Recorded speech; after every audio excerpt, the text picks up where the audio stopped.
just past dawn in the storm-racked North Atlantic. Aboard HMS King George V, Admiral John Tovey braces himself against the shuddering of the deck as another wave crashes over the bow. The wind howls from the northwest, carrying sheets of rain and the biting chill of late May.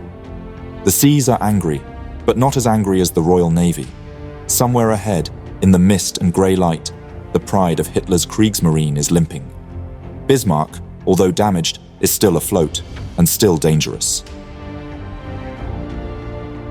At 7:08, Tovey gives the order. The battleship Rodney is to adjust bearing, tracking Bismarck's last known heading. Every ship in the task force knows what's at stake. By 8:20, the heavy cruiser Norfolk has visual contact. Confirmation. And then, a shape emerges through the haze, 25,000 yards out, moving slow, stubborn, defiant.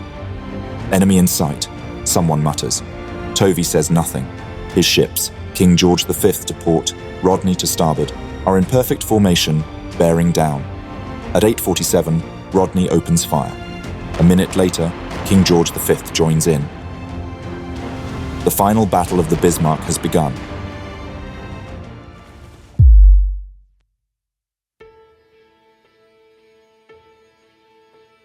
In the early morning hours of May 24th, the German battleship Bismarck sank HMS Hood, the Royal Navy's largest and most prestigious warship. Of the Hood's crew of 1,418, only 3 survived. Within hours, the Admiralty's objective was clear. Bismarck was to be found and destroyed.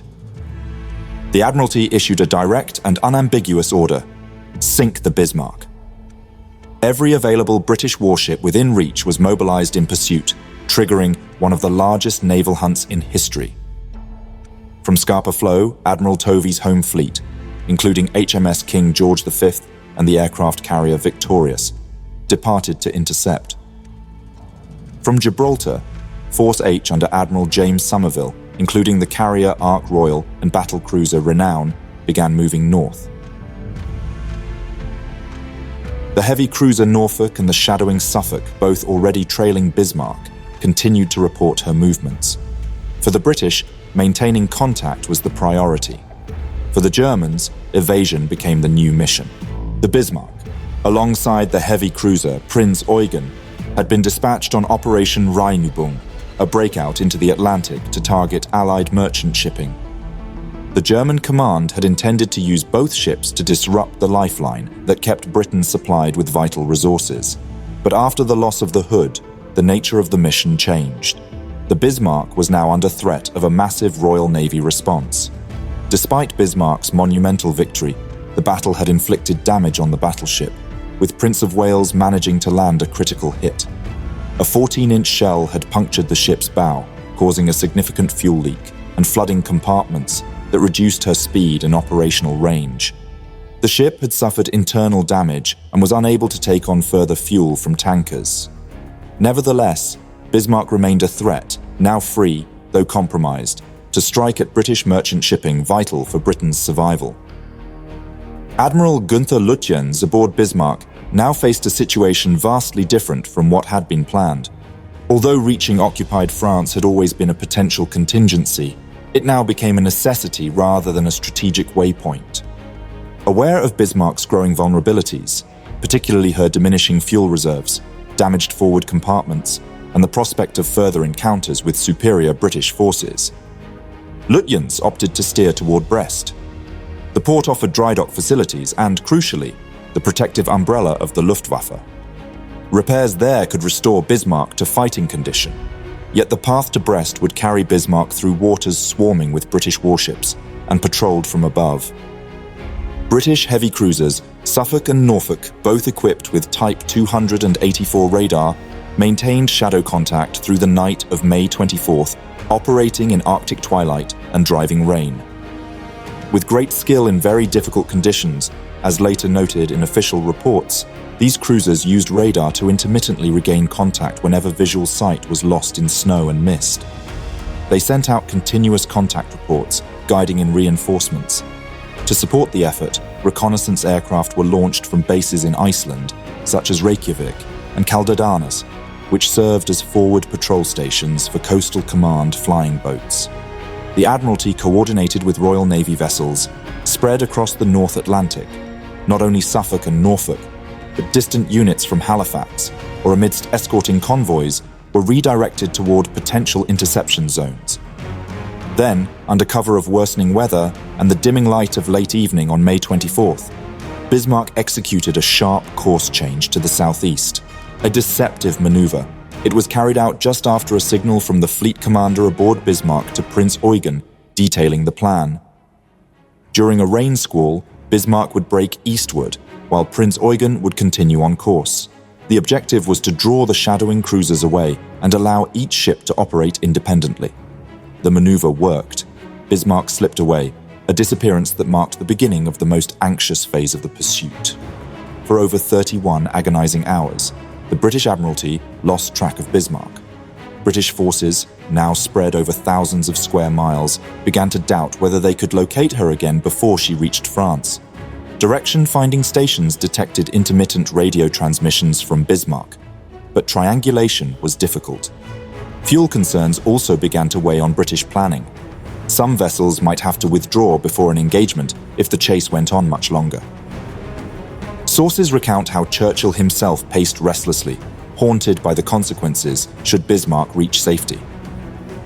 Then, at 10:30 on the morning of May 26th, a breakthrough.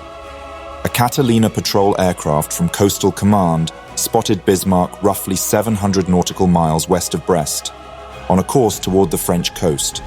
The sighting was relayed quickly, and nearby British naval forces began converging. With time running short, the Royal Navy moved swiftly. Force H was already steaming north in heavy seas after a previous failed strike. At the heart of this force was Ark Royal, carrying Swordfish biplane torpedo bombers, an outdated aircraft by 1941 standards, yet Britain's best hope against the might of Bismarck. Later that afternoon, an extraordinary and nearly disastrous mistake nearly altered the course of the pursuit. In deteriorating weather and heavy Atlantic seas, the first wave of Swordfish torpedo bombers lifted off from HMS Ark Royal at 2:50 p.m. 15 slow-moving aircraft rose into the heavy sky, canvas and wire biplanes loaded with torpedoes fitted with duplex magnetic pistols. They were flying blind. Incomplete intelligence and faulty navigation data guided their course. The Swordfish crews relied heavily on their new air-to-surface vessel radar, scanning for signs of the enemy. About 20 miles from Bismarck's reported position, they detected a surface contact. Believing it to be their target, the Swordfish descended through dense cloud to attack. Through the mist, they sighted a cruiser. It was not Bismarck. It was HMS Sheffield, a British ship that had been ordered to shadow Bismarck's movements. The confusion arose from a fatal communications failure. Ark Royal had never received or properly decoded the message confirming Sheffield's new position. A frantic warning was eventually transmitted to the attacking aircraft, but by then it was too late. The Swordfish pressed home their attack. 11 torpedoes were launched. 2 exploded on contact with the water almost immediately. 3 others detonated harmlessly astern of Sheffield. Remarkably, the cruiser escaped unharmed.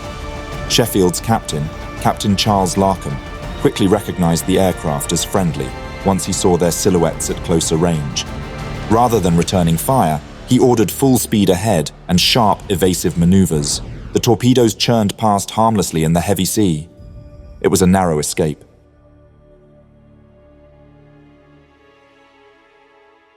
Despite the near miss, the incident produced a valuable lesson. Ark Royal's crew swiftly replaced the unreliable magnetic pistols with contact pistols and adjusted the torpedoes for shallower running. At 19:10, a second wave of 15 Swordfish was launched in carefully coordinated subflights. Conditions were brutal. A force 6 wind whipped across the deck, clouds were thick at 2,000 feet, and sea spray lashed the aircraft as they lifted off. The Sheffield, now back on station and shadowing Bismarck from 10 miles astern, used visual signals and direction finding to guide the incoming squadrons toward the target. At 20:47, after struggling to maintain formation in a dense bank of Atlantic cloud, one subflight of Swordfish emerged into a brief clearing. Through gaps in the mist, they caught sight of their target, Bismarck, roughly 4 miles to the southeast. The battleship loomed large on the horizon, her grey hull cutting through the storm-tossed seas. Immediately, Bismarck opened fire. Her secondary batteries, controlled locally from damaged fire control posts, erupted in bursts of tracer fire that streaked into the clouds. 8-inch and 105mm shells peppered the sky, trying to break up the incoming attack. Despite the fierce anti-aircraft barrage, the Swordfish pressed in. Flying low and slow, barely above the wave tops, the pilots held their course. The roaring wind and wall of defensive fire forced them to weave erratically as they closed the distance. One of the Swordfish released a torpedo aimed at Bismarck's broad port side. The weapon struck amidships, tearing into the thick armoured belt but causing only minor structural damage. Moments later, another Swordfish approached from the starboard quarter. This second torpedo struck aft, near the stern, in the area of the rudder assemblies. The explosion was devastating. The blast jammed Bismarck's twin rudders hard to port and wrecked the adjacent steering gear. For a few moments, there was confusion aboard Bismarck. Damage reports flooded the conning tower. Compartment after compartment near the stern was reported flooded or out of action. Inside the battered warship, emergency damage control teams sprang into action. Divers were sent into the flooded steering compartments in a desperate effort to restore manual control. They struggled in near darkness and rising water. One of the two rudders was eventually forced back to the center line, but the other remained locked over at an angle of 12 degrees. With both rudders jammed against each other, Bismarck could not steer. Captain Ernst Lindemann ordered engineers to attempt steering by differential propeller thrust. By increasing power to one shaft and decreasing it to the other, they briefly managed to counteract the rudder angle. For a short time, Bismarck regained partial control, clawing her way to 24 knots on a zigzagging course. But the method was slow, imprecise, and vulnerable to the heavy seas. As the Atlantic swells battered the wounded ship, control was lost again. Below deck, engineers and stokers worked relentlessly, but it became clear that nothing could be done. The steering machinery was too badly damaged. Bismarck could neither hold a straight course nor make meaningful evasive maneuvers. From the bridge, Admiral Günther Lütjens and Captain Lindemann received the final reports from engineering. Escape was no longer possible. Despite all efforts, Bismarck was now locked into an endless wide circle, helplessly turning under the grey Atlantic skies. Above the stormy seas, the Swordfish survivors climbed back into the clouds and turned for home.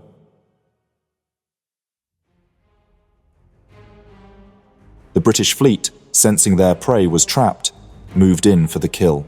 Battleships HMS Rodney and King George V steamed towards their crippled adversary. Both ships had sailed at breakneck speed to intercept.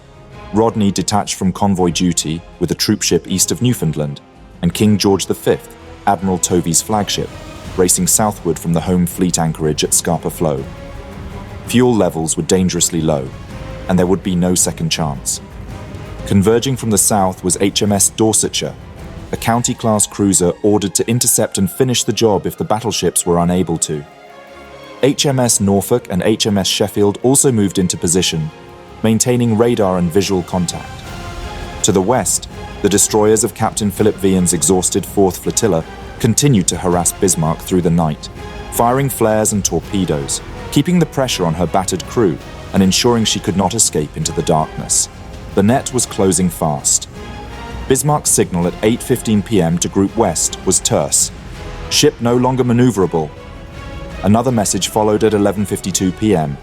We fight to the last shell. Long live the Führer. On the bridge, Lütjens and Captain Ernst Lindemann prepared the crew for a final engagement.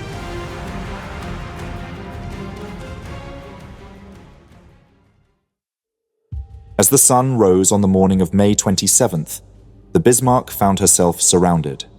From every compass point, British warships bore down on her through rolling seas and driving squalls.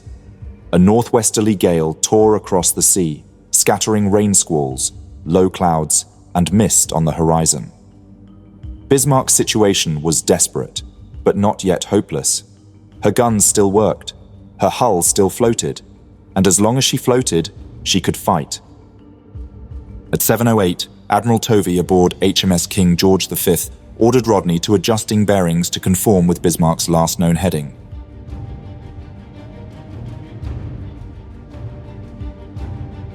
At 8:20, the heavy cruiser Norfolk came into sight east of the enemy, providing a vital visual link between the British flagship and the target.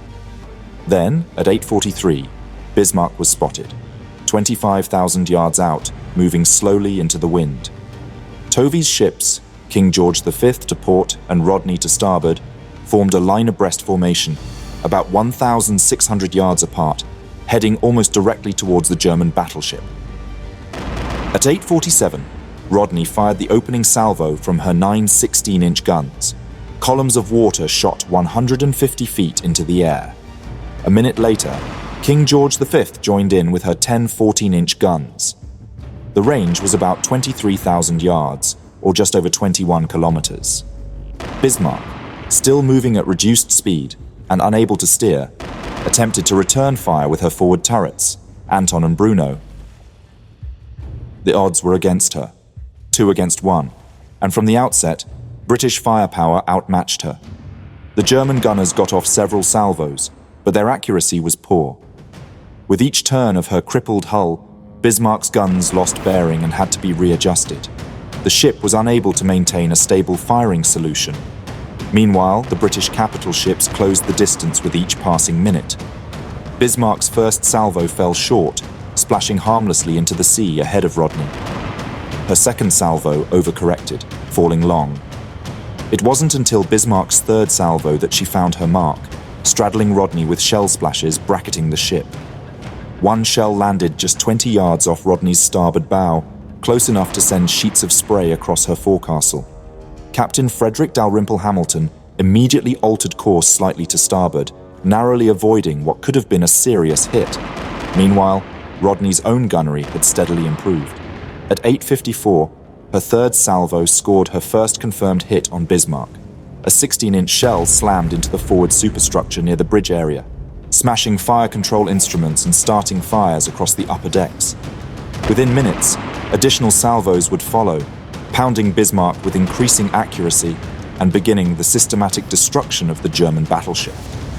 Captain Ernst Lindemann remained on the bridge, coordinating the ship's final defense with Admiral Lutyens.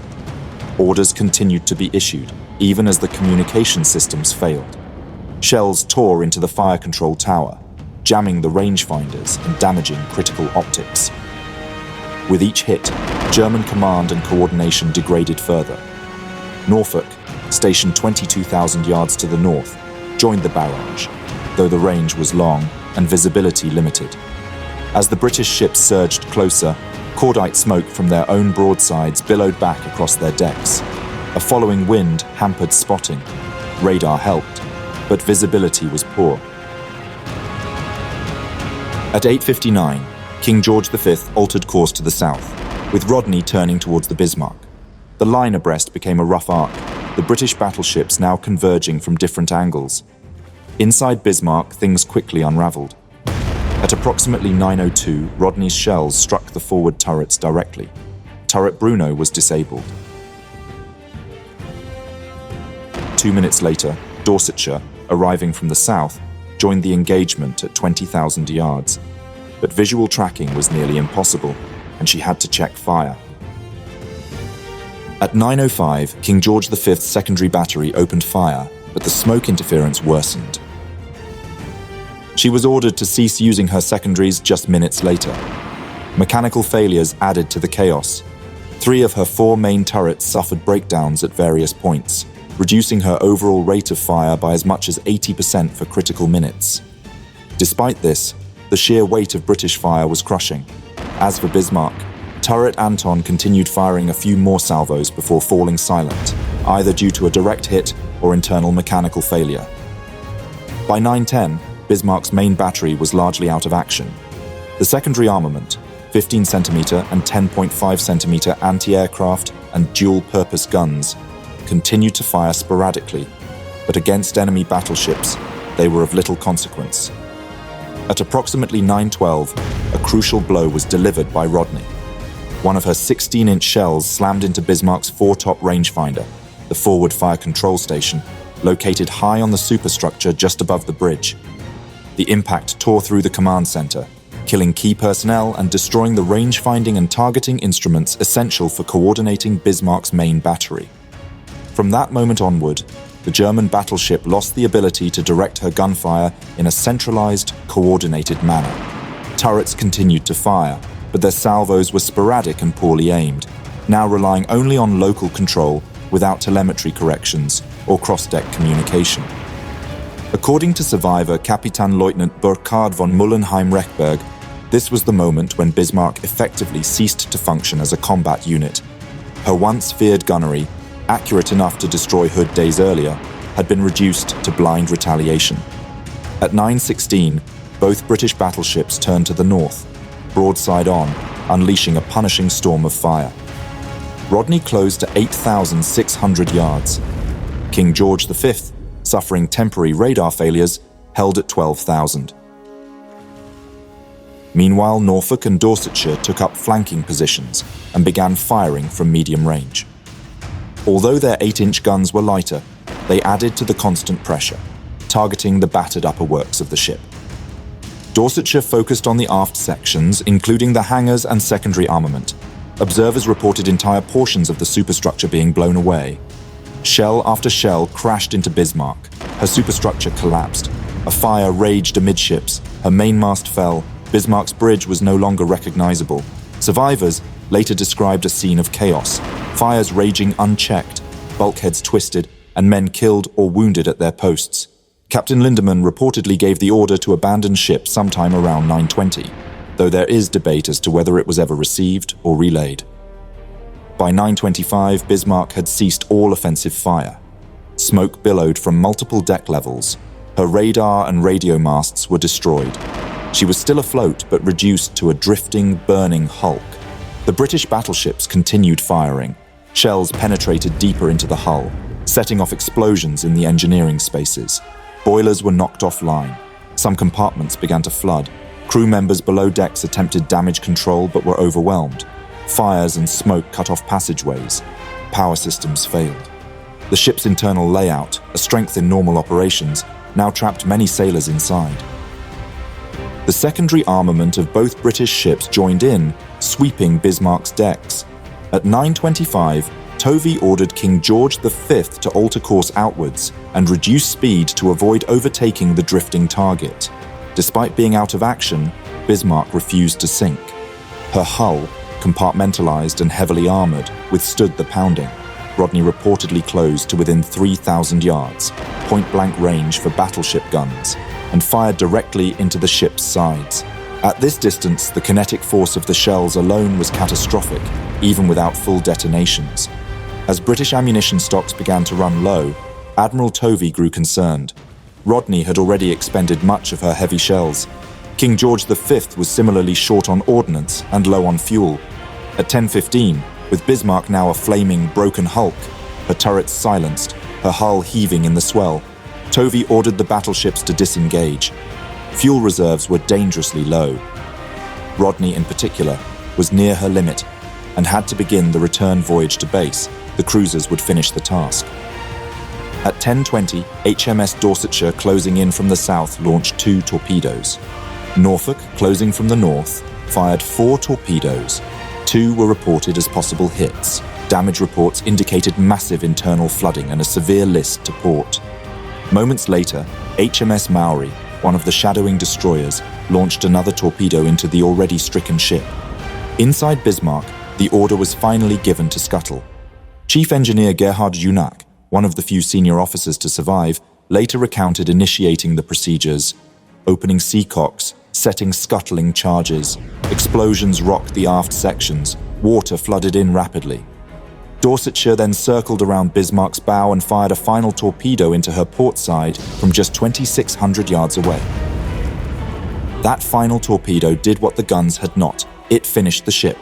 Bismarck heeled to port, then began to settle stern first. At 10:40, she rolled over, keel up, and disappeared beneath the waves. As Bismarck sank, British ships scrambled to recover survivors.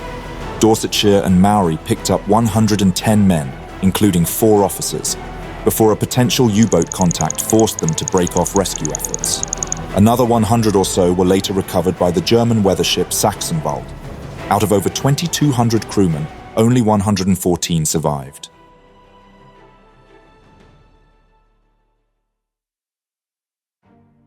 Within hours of Bismarck's sinking, Prime Minister Winston Churchill delivered the news to the House of Commons. For Britain, it was a vital victory, strategic, symbolic, and deeply personal after the loss of HMS Hood. But there was little celebration among the fleet.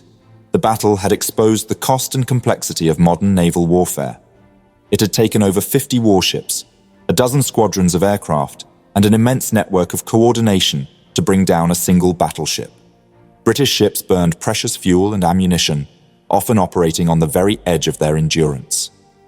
For hours, they pummeled an enemy that, by the final stages, could no longer meaningfully fight back. The engagement revealed much about the changing face of naval warfare.